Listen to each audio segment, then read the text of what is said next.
Naririto ako muli upang tuparin ang ating katungkulan at magbigay ng ulat sa inyo tungkol sa estado ng ating bansa at sa mga ginagawa ng inyong pamahalaan. Isang taon na ang nakalipas mula noong huli akong tumayo rito upang ilantad ang katiwalian na nadiskubre namin sa mga flood control project.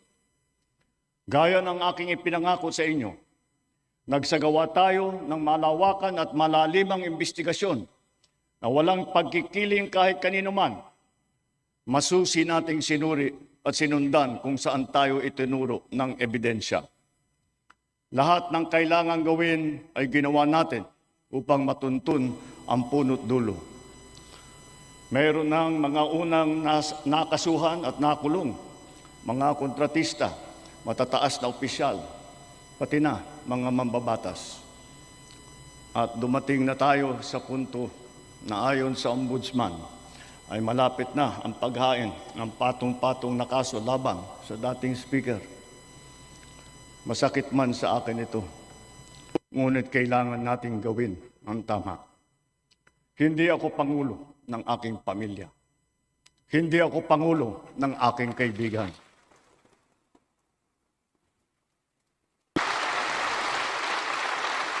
Ako ay Pangulo ng Pilipinas at ang tungkulin ko ay sa inyo, ang aking mga kapwa Pilipino.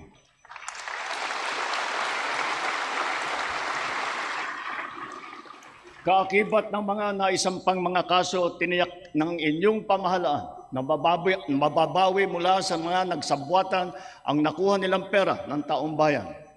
Gayon din, pinigilan natin ang paglabas ng pera ng bayan na ipambayad pa dapat sa mga depektibo, peke o guni-guning mga proyekto at mapupunta lamang sa mga bulsa ng mga tiwalaing kontraktor at opisyal.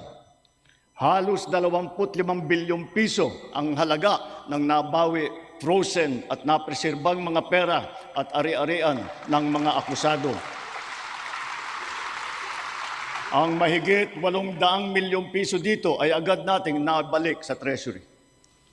Lahat ng mababawi mula sa mga sangkot na tiwali ay agad ibabalik sa kaban ng bayan. Ipinapaubayan na natin ang pag-uusig sa Ombudsman at sa ating mga pinalakas na National Prosecution Service. Nananalig din tayo sa makatarungang hatol ng hukuman. Makakaasa kayo na ang gulong ng hustisya ay tumatakbo.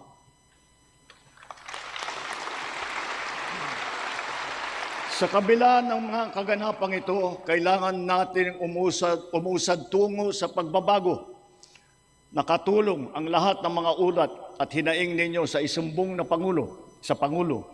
Ang inyong pagbabantay at pakikialam sa pamahalaan ay ang susi sa paglaban sa katiwalian. Ang reforma sa DPWH ay nagsimula na. Nagpasok tayo ng mga bagong graduate kasama ang mga tuwid at mga asahang mga job order at contract of service. Bukod sa mga flood control project, lahat ng mga proyekto ay sinuri at tiniyak na talagang kinakailangan at maayos mula sa plano, presyo hanggang pagpapatupad. Para walang overpricing, sinigurado natin na ang mga materyales ay ayon sa presyo sa merkado. Bantay sarado ang bawat proyekto at ang nakalaang pondo sa transparency portal, integrity chain at katuwang na ang mga civil society organization.